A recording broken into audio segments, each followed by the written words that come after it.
Hello everybody, welcome to JLABTV, I'm JLAB and this is Football Manager 2016, the Unemployment Challenge, and Merry Christmas to everyone watching this video today. Because this video will be released on Christmas Day. Our first game of April was at home to Port Vale and we seem to have a very bad record against them. When Robinson was able to get the opening goal and the only goal of the game in the 45th minute of the game, or the 46th minute of the game, I was very happy indeed. A 1-0 win at home to Port Vale, our local rivals, which was helping us ensure we will get promoted this season. Our next game was away to Luton Town, and Murphy didn't get the ball.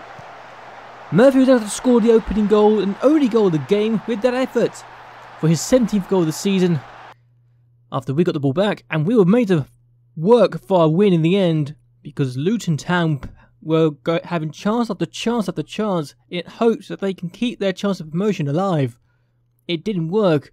We got the 1-0 win and ensured that we had at least 11 points lead at the top. At third place, sorry. Our next match was at home to Oxford United and we took the lead and got the only goal of the game when Fred Little got on the end of Robinson's cross to make it 1-0 in the 54th minute of the game. Or 53rd minute of the game, sorry.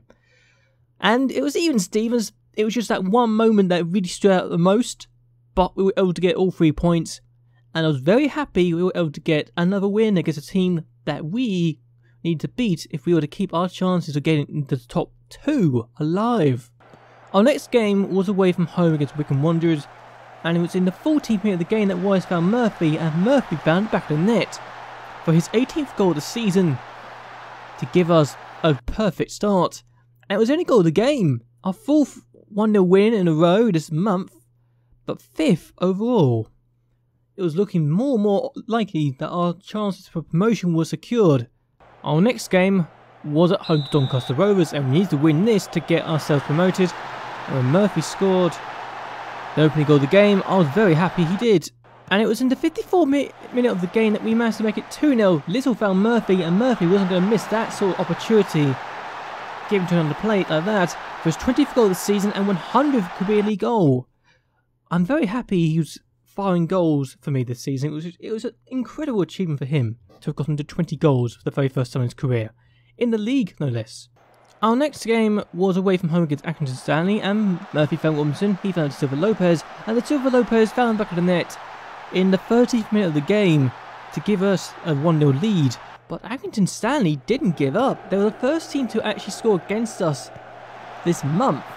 And in this video, thanks to Alex Samuel getting the end of that cross for his 22nd goal of the season. It was the last goal of the game, and we perhaps should have deserved a bit more than just the 1 point, but we didn't take advantage of it, and we didn't get all 3 points. Title challenge dying, perhaps? Our next game was away from home against Cheltenham Town, and they took the lead when Henderson was able to head in that effort for his first ever goal for Cheltenham Town in the 16th minute of the game. But straight away, literally just from kickoff, we managed to make it 1-1 when Booty was able to score his first goal since coming back from injury for his 8th of the season.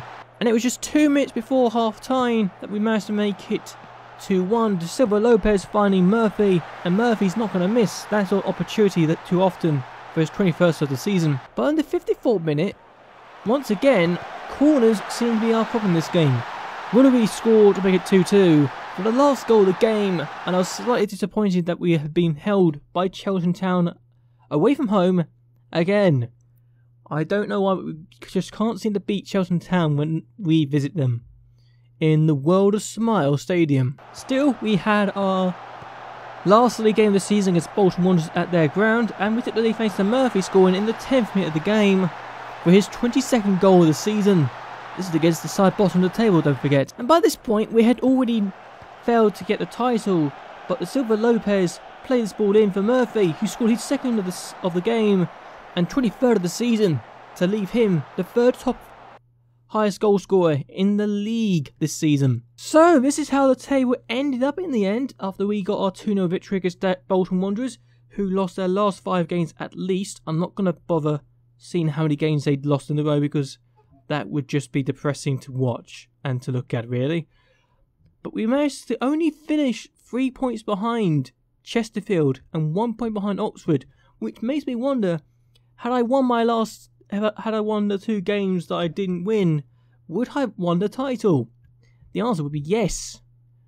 But had I not lost to Scunthorpe, then perhaps I could have also been level on points with Chesterfield. So there's going to be a lot of if, buts and maybes. But I'm not going to say that it's a bad season. We're promoted to League One, getting Macclesfield to League One for the very first time since 1998.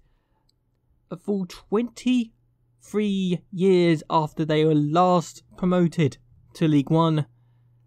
It's a good achievement. It's been a long time.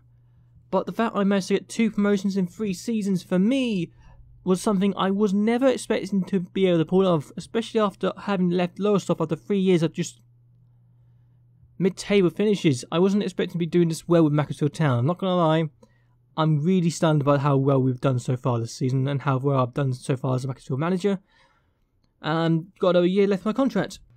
So I now have a problem where I'm not sure if I really want to let some of these players go, which includes Murphy, who got 23 league goals this season. And I can see why, but I'm not sure if I am wanting to let him go. He's been a good servant for me over the years, and I feel I should take him with me for at least one more season for League One. And if I don't play him that much, then so be it. But he's only 1.5 grand as well, so I'm not sure how to deal with this situation. He's a backup now, but that's it. And the same with Tom Nichols. He's going to be a backup as well, but he's only 1.1 grand. I'm not sure if I really want to be having money for players, but I probably will not be playing, which is a pain. It really is a pain. Bobby Maisley is going to be leaving at the end of the season. He hasn't really been impressing for me, and I let him go out alone at the end of the season as well. Dean Parrott has been it's been good for me, but I'm thinking of letting him go as well, which is a real pain. It's a real shame, because I thought 2 years ago when I brought him in, oh, he's going to be a really good player for me. He hasn't. He's been more of a backup to Joe Williams than anything else, and with Simon Lucas coming in, it's kind of shuffled him out of the pack.